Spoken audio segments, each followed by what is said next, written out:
यंदा महायुती सरकारकडून अब्दुल सत्तार यांना मंत्रिपद देण्यात आलेलं नाहीये. मात्र आता 2.5 वर्षांनंतर मंत्रिपद मिळणार असं ते म्हणतायत. त्यामुळे 2.5 वर्षांनंतर नेमकं काय घडतंय बघणं तर महत्त्वाचं असेल.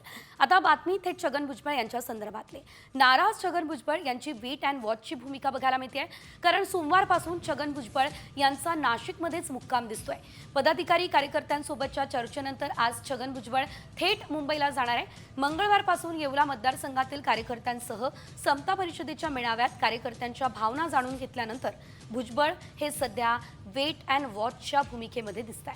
मेळाव्यात कार्यकर्त्यांनी भाजपसोबत जाण्याची भूमिका मांडलेली असली तरी भुजबळांकडून मात्र सध्या संयमाची भूमिका दिसते. याशिवाय दुसरीकडे राष्ट्रवादी काँग्रेस अजित पवार यांच्याकडून अद्याप भुजबळांसोबत थेट असा संपर्क कोणत्याच गोष्टीचा झालेला नाहीये किंवा त्यांची बातचीत सुद्धा झालेली नाहीये. त्यामुळे छगन भुजबळ यांच्या पुढील भूमिकेकडे सर्वांचं लक्ष असेल.